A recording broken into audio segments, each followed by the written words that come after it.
I was about to make a video and edit it because as y'all know, I'm trying to get my channel monetized, which they, but trying to get my channel monetized, so I got to get my watch hours up. I got to get my subscribers up. I normally just be kicking it with the people that really fuck with me because I fuck with them.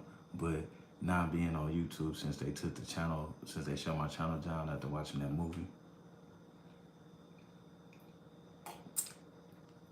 a movie I didn't 100% agree with, but they kicked my channel down anyway. So, whatever. Anyway, something that's bothering me is this Tupac shit. I am tired of this whole Tupac shit, man. I'm tired of it. He is my favorite rapper before he died. He is my favorite rapper for at least shit up until now. I'm tired of people changing history on what Tupac was about, what he stood for, who was his friends, who was fucking with him, who wasn't. You know what I'm saying? Snoop Dogg line, Puff's a bitch. And this is kind of funny because I'm a rapper, but I really don't give a fuck because I was a Tupac fan first. I would never even try to rap. I'm just like fed up. Snoop Dogg was not Tupac's friend. What up, cuz? Snoop Dogg was not Tupac's friend. Tupac's original industry crew was the motherfucking DLC, MC Breed, the Digital Underground niggas. I ain't gonna say they don't count, but his crew was DLC, MC Breed. Warren G was the producer. He had them Crit niggas, and he had Big Sight. You know what I'm saying? And when he would move to other cities, he had different crews in other cities, and Tretch was his home. That was his friend. All these motherfuckers talking about I fuck with Tupac, I was his friend, I know him, I talk to him. I'm really questioning these guys. And then everybody saying Tupac was fake after he made that movie is fake. Because the guys he grew up with in Moran City already said he couldn't fight, but he had a lot of heart, and he would be popping shit off, getting niggas into shit. It ain't the white man's world, it's the goddamn white man, nigga. We gonna get into the goddamn white man too. They don't know nothing about that. But right now, it ain't even the goddamn white man, it's the goddamn blankety blank man whose name we can't even say. I got my glass ain't got me. Anyway, I saw a motherfucking ad where like Puffy he had a bottle of Hennessy and he had the motherfucking duct tape on top of that bitch, and he been going and nigga, that shit bothered me. Nah, as a black man, I ain't drunk no Hennessy since I got out my 20s. Period. I don't fuck with that shit. I really didn't fuck with that shit then. Had a bad experience in my early 20s. Ain't never fuck with it since. Most of us niggas don't fuck with Hennessy. Nah.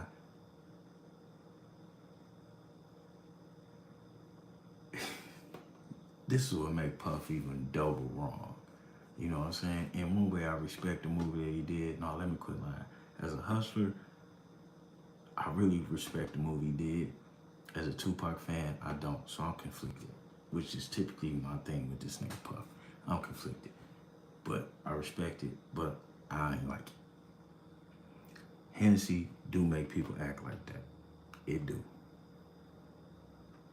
But I felt that was his interpretation of Pac. I felt like he was going at Pac. I felt like that shit was wrong. I felt like that was too much. And I ain't the type of nigga that used the word feelings, but that shit made me feel a way to see that shit.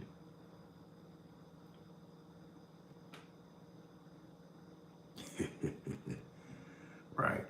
And that's what I'm saying. So people being able to sell something, or people having money, or even people being alive, it's kind of funny because you will never reach that level that Pac was at.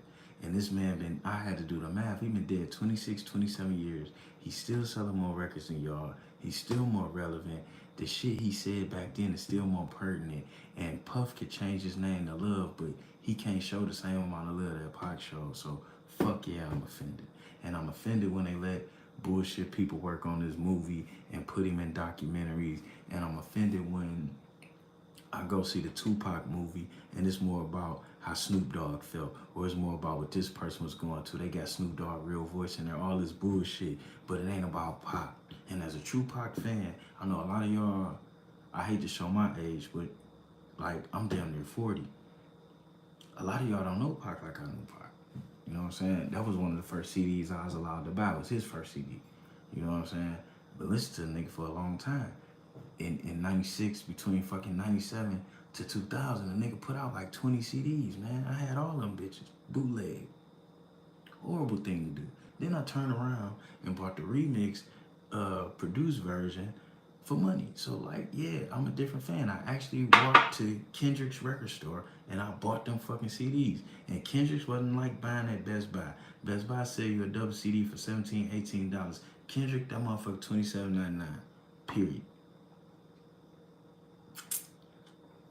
And Pac put out more double discs, more double Ds than my bitch in the back room. She mad at me, but I'm about to go fill on them titties. I don't give a fuck what she talking about. Anyway, back to this Tupac shit. Everybody making a living off of it. You got all these YouTube channels. You got all these movies. You got all of these cops that was able to quit their job. You got all these photographers. You got these record labels. You got this estate management. Everybody living off this nigga. And ain't nobody giving this man his respect. They cutting little pieces. Now I'm starting to wonder about all the history that we got because I was alive to see Tupac. They cut little pieces off about what this nigga stood for and what he was about, trying to give you the whole right. And then everybody had to have a double CD after that. What people don't remember, see, I'm old enough to remember. What people don't remember is before Pac was out of jail, talking about putting out a double CD. You know who was on Luke's Peep Show talking about putting out a double CD? Biggie. And that was in 95. But them white folks, them blankety blanks, not just the whites, because you know the blankety blanks get to be white, but then when you say something, even though they atheists, they go back to being blankety blanks, and then everybody wrong, and they try to discount what you're saying. But you ain't gonna catch Juan-O like that. No, my granddad taught me well. Now I'm understanding what he taught me after y'all took my YouTube channel, bitch, so I'm on it. Back to the story. I'm watching what y'all doing, and I'm watching what these niggas doing. These motherfuckers jockeying for position. You know what I'm saying? They don't own that weed company. They don't own that shoe company. You allowing them to pay you to represent their shit for you to take our history away, man. And what y'all doing to Tupac is wrong, man. Period. When none of y'all think about owning shit, the promotion of shit, the way things was doing was completely changed. Now, the same way Hammer. People take Hammer out the equation, but the idea of not even black folks, black entertainers being in the position to represent these companies didn't exist before Hammer, but motherfuckers don't give him his goddamn credit. And then using your blackness to represent whatever, that's a Tupac thing. But niggas don't give him his credit. He was already talking about doing all of this shit when motherfuckers was taking joint venture deals. And he was trying to work himself out of his deal. That's a Detroit work ethic that he pulled. So we totally understood, okay, double album, this album, that album, so you could put yourself on an equal standpoint with this shit, nigga. I get it. But what I don't get is how all y'all motherfuckers eating off this nigga hating on him. I don't. I ain't about to keep you up late at night. But fuck it. Everybody else eating off Pac. I ain't about to eat, but I'm about to get in. Cause y'all on some bullshit and the stories y'all telling is foul. And y'all misleading motherfuckers. Tupac was all over MTV like how social media is now. Go look at that shit. Well, none of these people talking about they was his friends with him, did no songs with him, none of that. And a long time ago, he said Suge was trying to sign in to Death Row, but he wasn't ready yet. He had shit to do with nobody else. Suge had been trying to get that nigga since after his first album. Facts.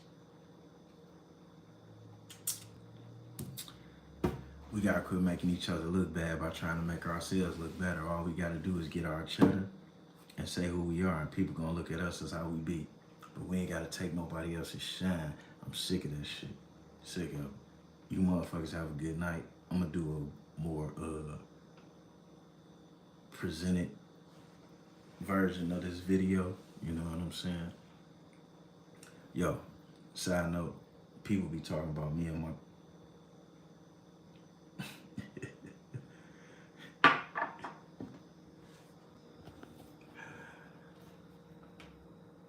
I don't think that nigga wanted no friends. Why would he need friends? He had millions of young minds listening to him. He said it. It may not be me, but I'll spark the brain that changed the world. That was his goal. Sometimes life ain't about friends. Sometimes life ain't about family. Sometimes life ain't about who you there for or there for you. Sometimes life ain't about the bullshit that happened. There's no such thing as good or bad. It's the shit that happened and what we do with it and what we gonna do about it and what we want us to be represented in it. And that's what it's about.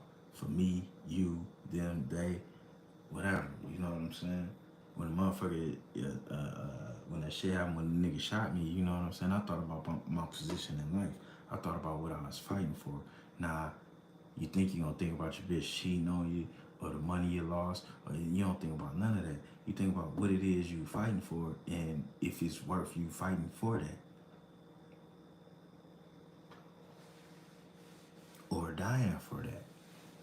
And obviously we see what that nigga chose.